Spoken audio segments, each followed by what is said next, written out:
SkillCAD is great for getting your EPA, okay for some very simple basics, but that's about it. Nobody familiar with SkillCAD will consider it equivalent to a program from an accredited college with actual labor work. It's a fair point, right? A lot of our training, at least when we started, was very theoretical, right? So it's like, oh, let's learn about math. Then let's learn about the history of HVAC. Let's learn about all of these things that don't actually apply to what you do in the field. We didn't have much application, there wasn't really as much applied learning, and there was no hands-on. I mean, it's hard to get hands-on if you're online, and that was just too hard of a problem, so we were like, hey, we'll just do whatever we can without embracing hands-on. So we're doing okay, we did some things really well, but there were some pretty big challenges with our approach. So then, Brian, we met Brian and Ty, and Brian and Ty are some of the best teachers, instructors, people in the trades, and like most people in the trades, they're not shy about giving out their feedback. And so we heard it straight from the source, like, hey, you guys have good training, you're doing something good and positive for the industry, but this is not actually good enough. Like, you can do a lot better. There's a lot better things you can do to help people get skilled, train up, and learn in the field. And so over the past year, we've actually gone through and worked on revamping our entire content. So we're rebuilding everything from the ground up, course by course, and that's where we hired Dan, and where Dan has taken this initiative on this new project of replacing everything that we're calling, until we come up with a better term, we're calling the skills map. All right, so just a little background on me. I worked for Kalos for about 15 years. Before that, I was in the Marine Corps, electrical engineer. I also currently hold the plumbing contractor's license for Kalos. So I've been exposed to quite a few different trades, mainly thanks to Brian for that. HVAC kind of, I wouldn't say came easy, but going from one trade to another trade, being a hands-on person, you kind of pick up things a little bit easier. At least I saw it that way. So coming on with SkillCAD. SkillCAD, when I originally looked at some of their content, especially for more advanced technicians, people who are a couple of years into the trades, I didn't find it something that would keep me around. And that's the honest feedback that I gave to them. So, as he had mentioned, we are working on revamping the entire curriculum in order to accommodate and try to make this as applied learning as possible. So, we've developed the SkillCAD Skills Map. This is the first set of plans. We will be doing more advanced courses as well, and applying the same lessons that we learned through this growing process. And just from feedback, we really wanted to accommodate everybody who needs to learn something, what they need to learn, how we need to apply it to make it so that it transitions from online to offline as well as possible. So, video learning, theory foundations based, built on industry pros. So this first skill map is 37 courses.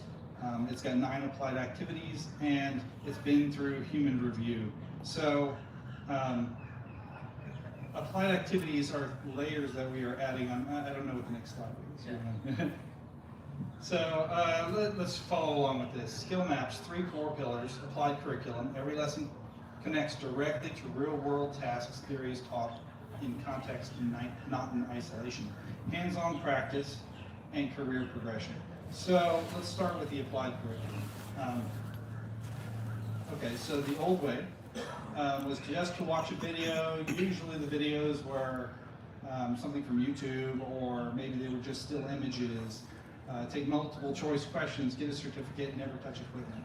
Badges really have no value at that point. If you earned something, it was just a consolation prize, really. And when hiring people, when I actually worked with Brian, looking at if somebody showed me 50 badges, it would have no value to me. I would just glance over that, glossy-eyed, that doesn't mean anything to me. What is real world? What can you actually do? So the new way is more focused video, partnering with Brian and Ty, bringing their content in, making things more directly applied to task specifics, showing people how to do it, not just showing an image, giving verbal instruction, trying to make it as applied online as possible. Complete a real activity.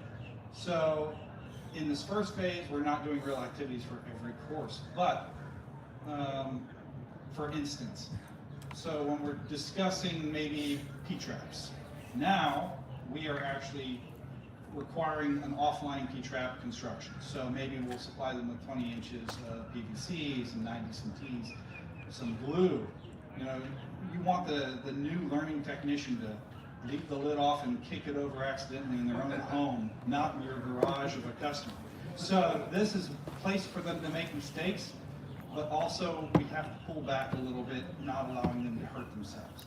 So a pre-apprentice, or I like to call it jobless people, people who are interested in going into HVAC trades, they're being trained not on their own equipment for the most part. There is some interactivity with their own equipment, but in a way that they won't hurt themselves, they won't damage their equipment, they won't cause lawsuits or anything like that. So we don't want to hurt people, we want them to actually learn real trade experience.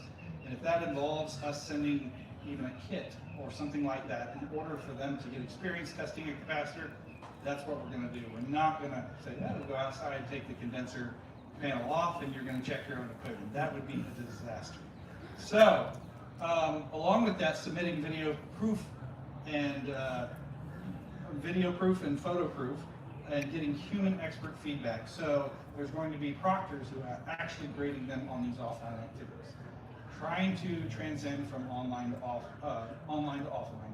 And then that earned verification badge will be directly for that skill that they've practiced, and it will be appropriate for what they practice.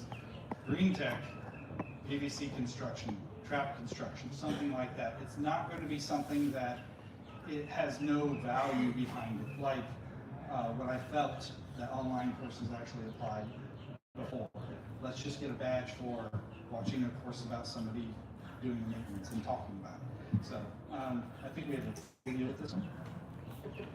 So this is an example of just using some of Ty's content. It's threaded on right here. Not enough for it to actually make connection. Just barely threaded to where it's going to be just loose. A little bit. The high side port contains liquid refrigerant.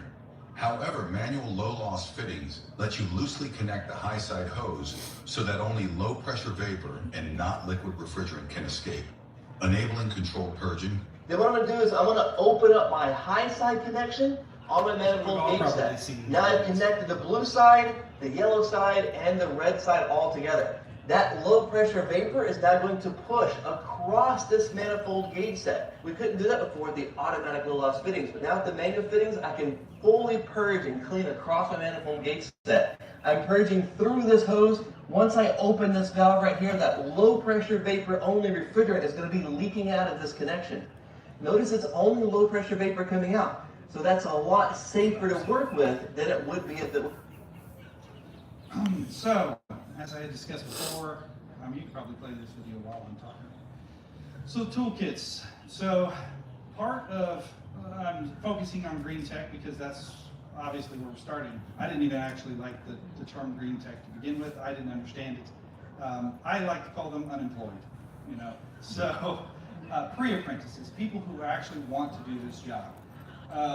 So the SkillCat kits are designed to actually ship when they're going through a lesson. Each week has a certain amount of lessons. It's going to be a very structured plan so that these are kept in confines with what's actually going on within the week. But not only that, these toolkits are designed so that they accumulate by the end of the program, that they will have the basic toolkits that every technician should have. They don't show up for their job interview not having the tools that they need and borrowing everybody else's tools, which all technicians know new apprentices tend to be that way.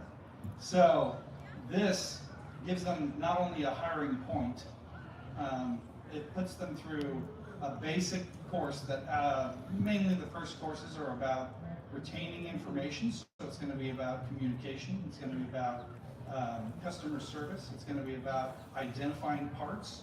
It's going to be about, it could be as simple as knowing what a contactor looks like. Some people who have never been in the trades don't know what a contactor looks like. I want them to show up on day one, essentially being subjected to doing a maintenance, maybe even on their own home. not a full capacitor maintenance, but knowing how to clean it, knowing what the parts identify as, having test and offline capacitor, having done all these things that they can show up and bring value to each company on day one. And if they can do that, then that is actually a value that they can bring to the company. Usually when I trained a new technician, it took them about 3 months to get familiar with the parts. It took them time to get in the groove of things.